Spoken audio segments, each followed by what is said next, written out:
नमस्कार साथियों, स्वागत है मेरे यूट्यूब चैनल में। दोस्तों, रेलवे में अभी बहुत सारे बदलाव देखने को मिल रहे हैं। उसमें से एक बदलाव नॉर्मलाइजेशन का है।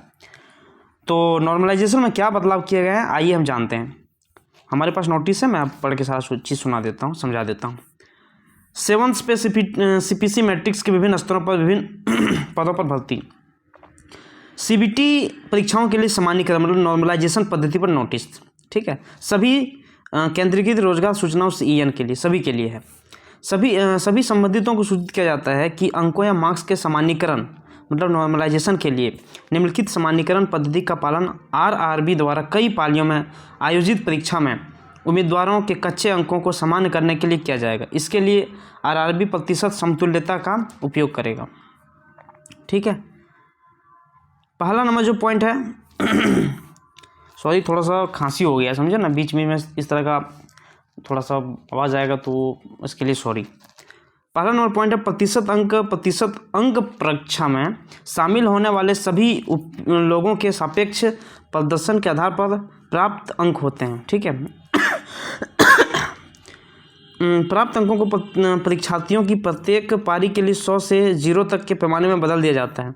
प्रतिशत अंक प्राप्त अंकों को प्रतिशत में समान नहीं होते हैं। मतलब जो कच्चे आपको अंक है, ठीक है ना, जो आपके कच्चे अंक है मतलब जो आप CBT में लाए हैं उसको सामान्य किया जाएगा। मतलब जो भी नॉर्मलाइजेशन है वो विधि, अब ये विधि कौन सा है देखिए 100 से 0 तक के पैमाने में बदल दिया जाता है। मतलब 100 से 0 तक के परसेंटेज। देखिए नॉर्मलाइजेशन क्या होता है ना, 200 नंबर तक भी, जैसे कि मान लीजिए 100 मार्क्स का एग्ज़ाम है तो वो 100% मतलब 100% में भी कन्वर्ट कर दिया जाता है। मतलब आपका 100 नंबर का एग्ज़ाम है तो आप 150, 140, 120, 130 तक जाता है, समझे ना, वो चीज़ है। परसेंटाइल स्कोर उन उम्मीदवारों को प्रतिशत दर्शाता है जिन्होंने उस पर परीक्षा में उस विशेष परसेंटाइल के बराबर या उससे कम, समान या कम रॉ स्कोर किया है। इसलिए प्रत्येक शिफ्ट के टॉपर उच्चतम स्कोर को 100 का समान परसेंटाइल मिलेगा जी, जो वांछनीय है। उच्चतम और न्यूनतम स्कोर के बीच प्राप्त अंकों को भी उचित परसेंटाइल में बदल दिया जाएगा। ठीक है, 3 नंबर है 3 नंबर जो पॉइंट है,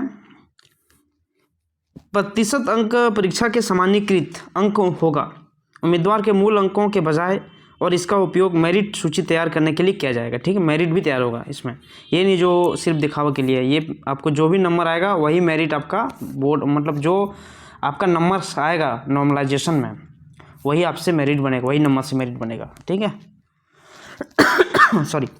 किसी विशेष शिफ्ट के लिए उम्मीदवार के प्रतिशत अंक की गणना नीचे दिए गए अनुसार की जाएगी। शिफ्ट के उम्मीदवारों की संख्या जिनके रॉ स्कोर उम्मीदवार के बराबर या उससे कम थे। ठीक है, देखिए प्रतिशत बराबर गुना ये जो शिफ्ट है वो मतलब प्रतिशत अंक ये से निकाला जाएगा 100 गुना जितना भी में उपस्थित होने उम्मीदवारों की कुल संख्या। ठीक है परसेंटेज के तौर पे।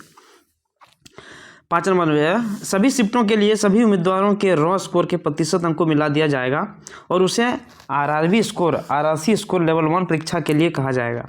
ठीक है, जिसका उपयोग परिणामों के संकलन और मेरिट आवंटन तय करने के लिए आगे की प्रक्रिया लिया जाएगा।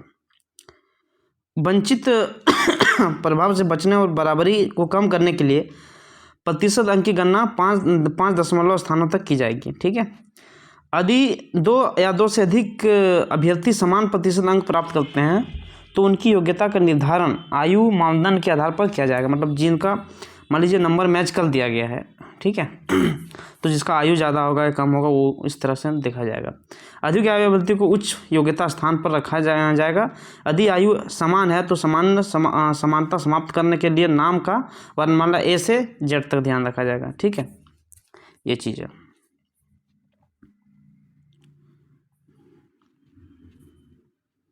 नेक्स्ट पॉइंट है 7 नंबर देखे थे हम, 8 नंबर में आते हैं।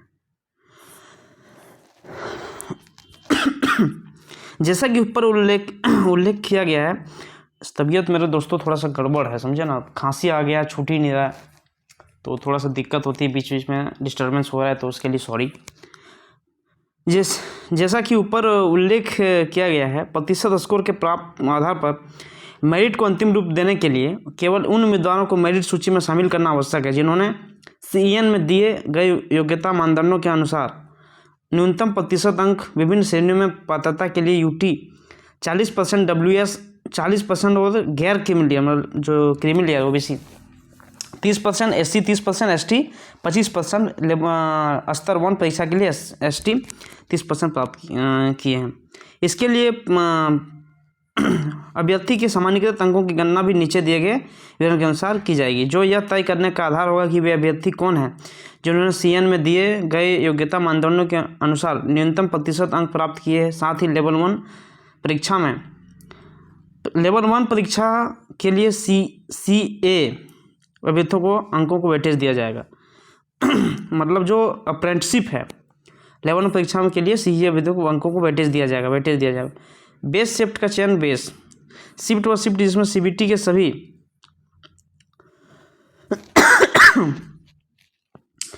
शिफ्ट व शिफ्ट में जिसमें CBT के सभी शिफ्टों में सबसे अधिक माध्य औसत होता है।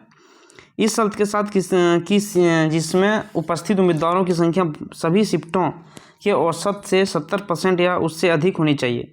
यदि 2 शिफ्टों का सबसे अधिक माध्य समान है तो सबसे अधिक व्यक्तिगत अंक वाली शिफ्ट को बेस शिफ्ट माना जाएगा। यदि सबसे अधिक माध्य और सबसे अधिक व्यक्तिगत अंक दोनों समान है तो टाई को तोड़ने के लिए सबसे अधिक वर्तमान संख्या वाली शिफ्ट को बेस शिफ्ट बनाया जाएगा। ठीक है, इस तरह का है आपका। देखिए बहुत सारा इसमें मेथड लगा हुआ है दोस्तों, ठीक है ना। तो ये देखिए n/2, देखिए इस तरह का +y, अब जो भी है उस तरह कर दिया जाएगा वहाँ पे, समझे ना। कुछ चेंज हुआ है बहुत ज़्यादा, तो ज़्यादा टेंशन लेने की ज़रूरत नहीं है। थोड़ा सा चेंज होता है तो बहुत बड़ा ही लोग निकाल देता है। अपना तैयारी में लगिए, ठीक है ना। धन्यवाद, मिलते हैं फिर नेक्स्ट वीडियो में।